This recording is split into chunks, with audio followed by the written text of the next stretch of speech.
Not all veterans are heroes. Not all veterans are victims.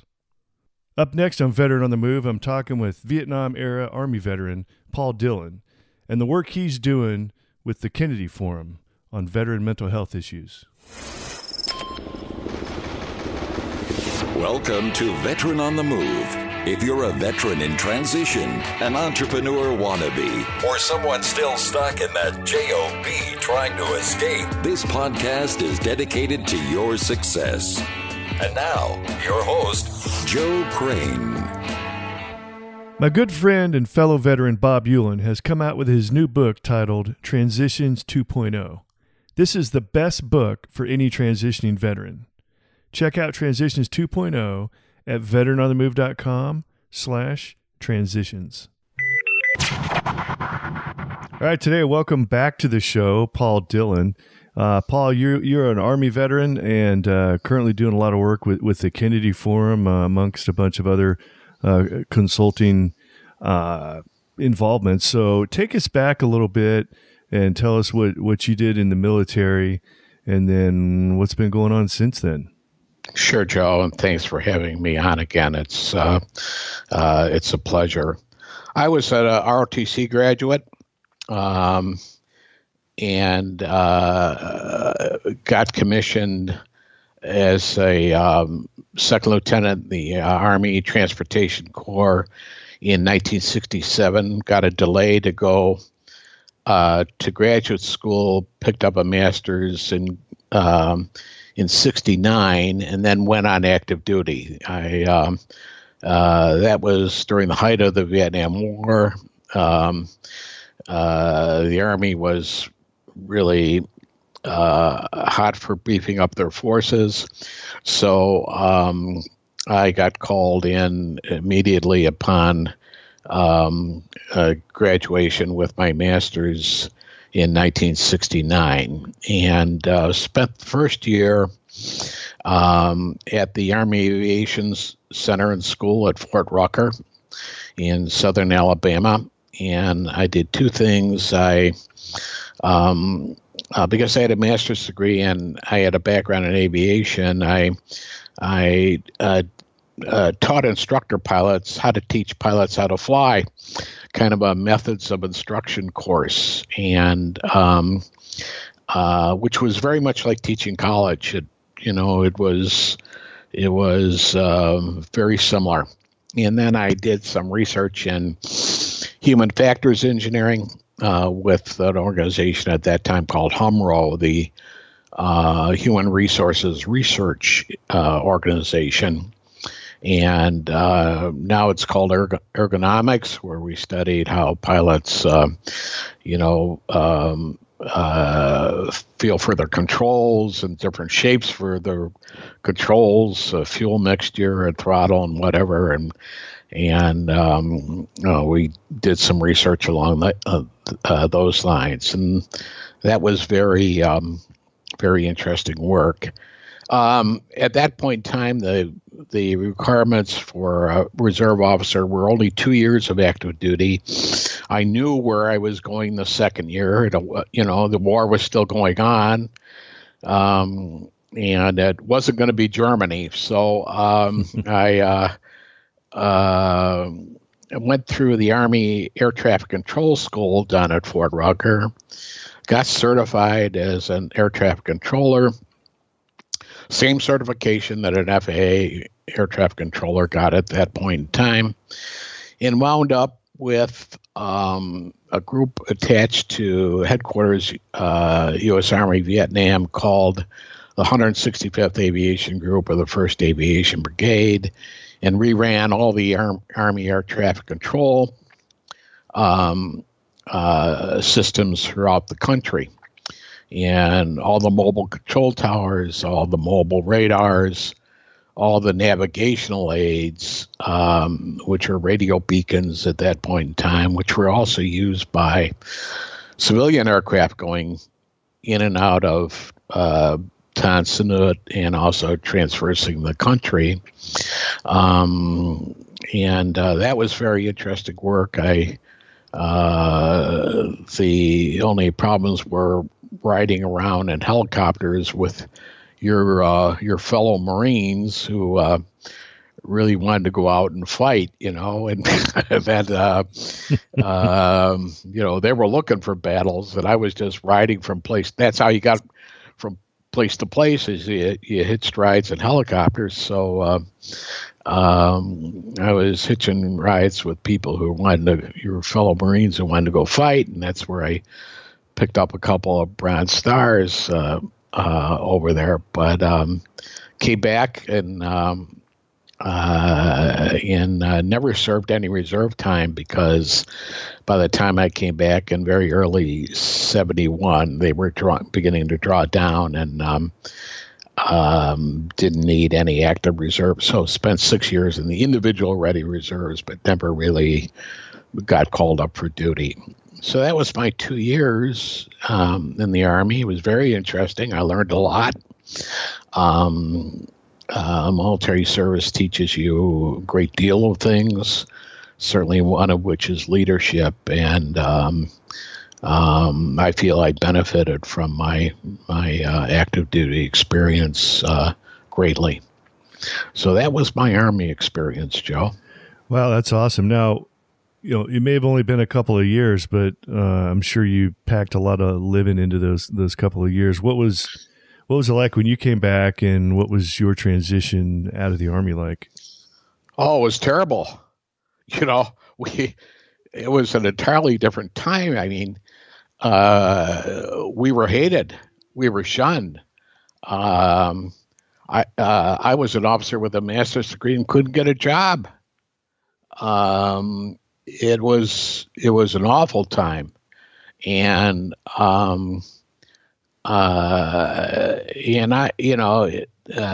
somehow we survived it, but it was just terrible coming back.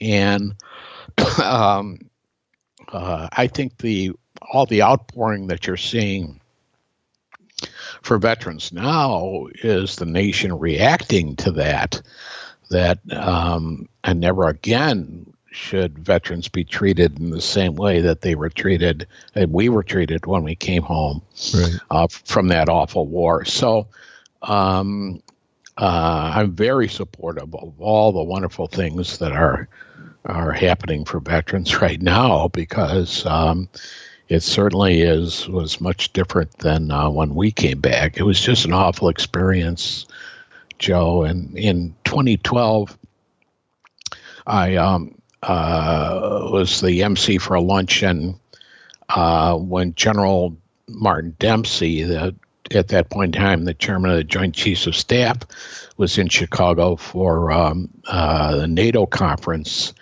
And General Dempsey put his arm around me and said, Lieutenant Dillon, it's my job. While veterans aren't under my purview, he said, it's my job to ensure that no soldier, sailor, airman, or Marine is ever treated in the same way that you guys were treated when you came back from Vietnam. And wonderful acknowledgement of what we went through, and I was very grateful for his comments. I know it's really incredible. I mean, being a veteran of this era, sometimes I think it's almost over the top. What's going on right now, and the acknowledgement and the thanks that goes on, because there's a lot of us who are like, well, I don't really think I did all that much, and yet you still get all these accolades and everything else. It almost becomes uncomfortable. It's not a bad thing, certainly, but that's how extreme it is right now. Is I think it actually makes a lot of veterans almost feel uncomfortable because there's so much of it, which is great. But I think it certainly is somewhat of a backlash from what happened when our Vietnam veterans came back from Vietnam. So it's great to see that pendulum swing the other way. Right.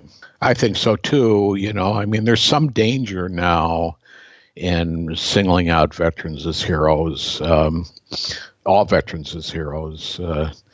Certainly some are. There's no doubt about it. Medal of Honor winners come to mind. But, there are those psychologists and sociologists who feel that it sets up veterans as a separate class and that maybe people, particularly potential employers, think, oh, these guys and gals have seen things that maybe I haven't seen, and maybe they might be difficult to lead or manage in the organization, and I don't know whether they're going to be different from us, and so there's some danger that adds to the military civilian divide, which is very wide in this country, as you know. Absolutely. Hey, Paul, one of your articles a while back that I was reading, you said something that reminded me of that. You said, I think it was something about stereotypes of veterans, and one of them was the hero stigma. And right. One of the things you said was not all veterans are heroes. And then right. you went on and expanded upon that. Do you remember what the other ones were off the top of your head in that article? Do you remember what I'm talking about? Yes, and the other is all veterans are victims or broken, and some are, Joe. There's no doubt about it. And I don't want to dismiss that. I mean, some people have come back with terrible mental and physical pathologies, and I want to touch upon that in the work with the Kennedy Forum. But it isn't everybody, and I think that's very important. I mean, even the VA's own statistics say that PTSD, post-traumatic stress, is in between 11 and 20% of the veterans coming home. So,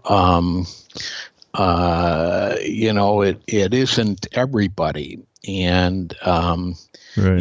and I think that's in a very important thing to bring about that. This certainly isn't, every veteran coming home has something wrong with them. Was there another one from that article, or were those the two main? Those are the two main ones that I think I've heard about. The veteran is victim or broken. And the media feeds on that, because the veteran as a logistical officer isn't particularly exciting, thing to promote, and the veteran, all veterans are heroes, is the other one. And why I mention that is, those two is, veterans bring back great skills that are often overlooked because of those two different ways of looking at veterans. Yeah, I've gotten that whole victim thing from people where they start talking to you and they find out you're a veteran and you're in the military or you went to Iraq or Afghanistan, and all of a sudden they go into this victim mentality. I'm like, whoa, hold on. I really enjoyed most of my time in Iraq and what I was doing. I know it was scary and I know it was dangerous, but that's really what I went into the Marine Corps for. So I don't really want you to feel sorry for me. Of course, a lot of times their angle is political, so you can see where it's going, but they need to jump into that victim narrative. There was a recent article in Task and Purpose by James Clark, and the article was November 21st, and he's talking about some actor who's a veteran in Hollywood, and the actor says, and I'm quoting now, but I agree with this. I think mainstream media, social media, as well as television and news, has portrayed veterans in a more negative light than they have positive. I think what is more appealing to the average person is the hardships, the depression, the post-traumatic stress. And so in seeing that, you've had 15 years of mainstream media telling veterans that we're broken, that we're suicidal, or that we have suicidal issues or tendencies, and that we all have post-traumatic stress. after years and years of hearing that as veterans, you start to have guys who are in awful situations who actually start to believe it. I think all of that is a false narrative. And I'm quoting now. This is from this article. But I think an awful lot of that is true, without diminishing the fact, Joe, that people do come home damaged. You know, there are some that experience both, physical, great physical issues and great mental issues. And I'd like to talk about that in the context of the work that the Kennedy Forum is doing. All right. Well, hold that thought for a second. We're going to take a quick break, and we'll be right back. Army veteran Bob Dillon knows the struggles veterans face in the transition process and has dedicated his post-retirement years to helping veterans successfully transition into the civilian sector. His new book, Transitions 2.0, is one of the best books for any veteran facing the transition process. You can find Transitions 2.0 at veteranonthemove.com/transitions. Also, Bob Dillon is the chairman and CEO of the Center for Transitional Leadership.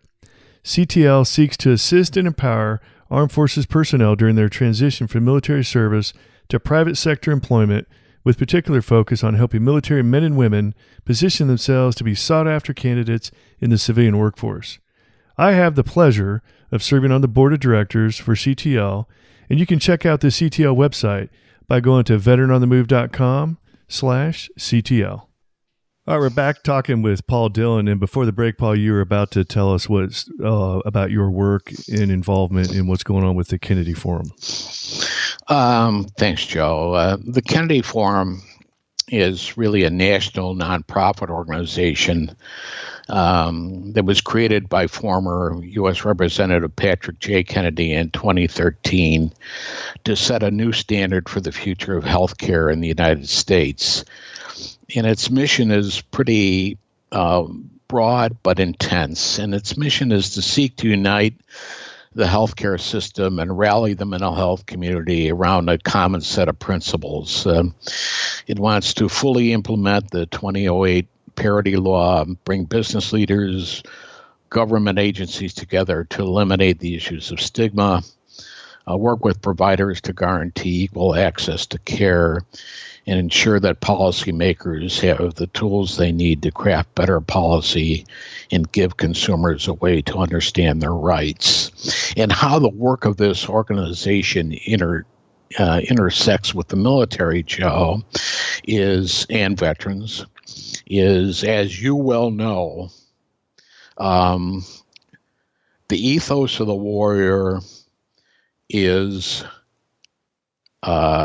no weaknesses, 100% ready for duty, sir or ma'am, as the case might be.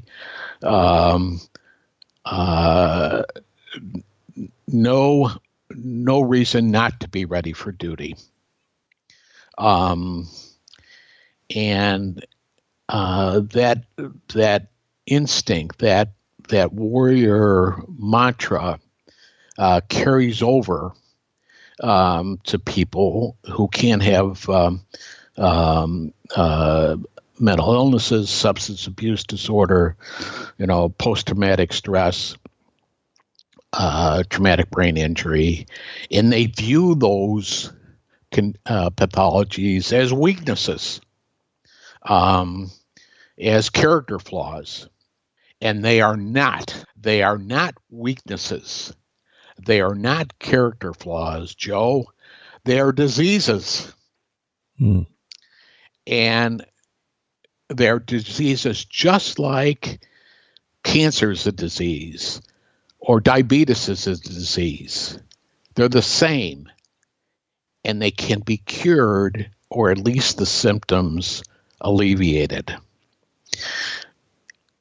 So it is very important for current service people or veterans and their families who are suffering from these diseases to get help.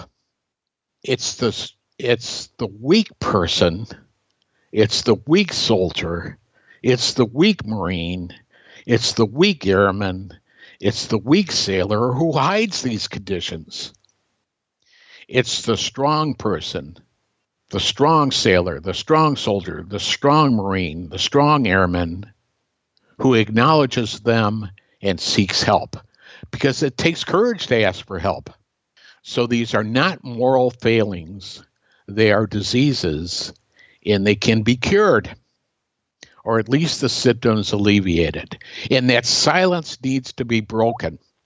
If you have these conditions, if you have these diseases, go seek help. It's the strong person who does that, and the weak person who hides it and puts their unit, their buddies, their communities, and their families in jeopardy. So go seek help if you have these conditions. It's very important, and a lot can be done. And I think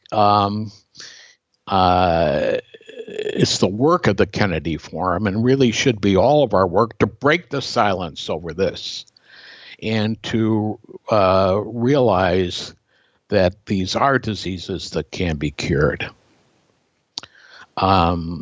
That's the first thing that I think the Kennedy Forum promotes and intersects with the military and the veterans communities. The second thing, Joe, is realistically, 2/3 of veterans seek their care, their mental health care, physical care, outside of the VA system. Why? Because they have jobs and they get their health services through health insurance through their employer. And under the 2008 Parity Act, insurance companies must treat mental illness, substance abuse disorder, any other type of mental malady, a disease, in the same way that they treat physical illness. So there can be no discrimination. You need to know, as a veteran, you need to know your rights under those conditions. You need to know your rights regarding your insurance. And if you go to the Kennedy Forum website at kennedyforum.org, there are tools where you can look state by state and look at what your rights are under the 2008 Mental Health Parity Act, which was shepherded through the House, through Congress, by the way, by former Congressman Patrick Kennedy. So you have rights that you should know about, and the Kennedy Forum and its website will help you determine what those rights are. And those are the two ways that I think that the work of the Kennedy Forum intersects with the military and veterans and their families. Well, that's great. I mean, I had not heard of the Parity Act. Good stuff there. Is so as far as the Kennedy Forum is concerned specifically, are they sponsoring mental health programs, or are they working up at that upper echelon of legal and policy type changes?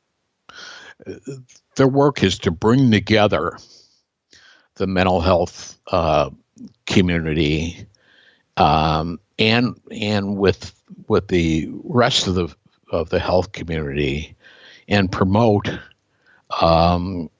both the idea of breaking the silence over mental health conditions and ensuring that people know about mental health parity with regarding their insurance programs. So they're more of an education organization rather than providing services directly, if that makes sense to you. Yes, absolutely. But it's terribly, it's terribly important that for civilians, as well, that we break the silence over mental health. That is not something to be ashamed of, just like you wouldn't be ashamed of having cancer or diabetes. And that also that people know their rights under the Mental Health Parity Act of 2008. Oh, that's great. Okay, so Paul, if to our listeners out there, if they're listening to this, if they want some more information on what the Kennedy Forum has been doing or is doing, or maybe more specifically, can the Kennedy Forum do something for them specifically, or if they want to find out what's going on with all this in the Parity Act? Go to the Kennedy Forum, all one word, .org. And its Illinois affiliate is the Kennedy Forum Illinois.org for those located in Illinois or nearby. And there's going to be our annual conference in Chicago on January 16th. There'll be information on that in the Kennedy Forum and Kennedy Forum Illinois websites. And you can see what the schedule is going to be. And if you're interested in breaking the stigma of mental illness and ensuring parity with mental health, with physical health, by all means, come to the conference. And for those organizations who are interested, sponsoring the conference, and you'll find out a great deal about. It's very educational. It's very well run, and you'll find out it's a full day in Chicago, and you'll find out a great deal of information more about the subject. But at least go and visit the KennedyForum.org website and the Kennedy Forum Illinois.org website, and you can get as much information and guidance as you need. And I had another question about the Parity Act. So that's essentially saying that, say, a lot of folks have gotten out and they're working for a regular employer or whatever, and they have made the decision they want to address a mental health issue. It keeps them from being discriminated against because of that, and it also forces the insurance companies to treat mental health. I don't know if I'm using the right terminology here. Treat their mental health issue essentially like any other type of health-related issue. That's correct. Now, just because that act is there, does that mean that that's happening out there these days?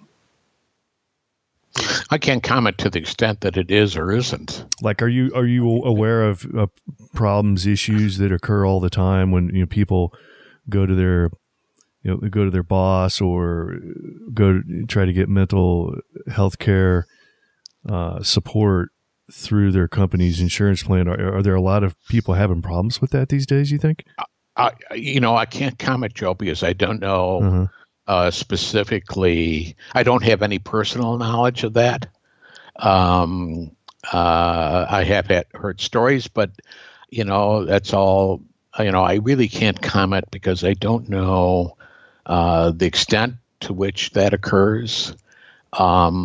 But if you get into the Kennedy Forum website, maybe you can determine that. I'm not too sure. But I don't know of personal occurrences where that has come to pass. Yeah, I know TRICARE, which is the military insurance, right? Whether you're active duty or retired or TRICARE Reserve Select, all that, they were always very good. From all my years of experience with that, anybody need anything, at least initially right up front, they were granted pretty much whatever they want, and that's even going out in town. That's outside of the counseling and therapy resources that are available on base or on post. Right. TRICARE would actually pay for you to go out in town and everything too. So, right.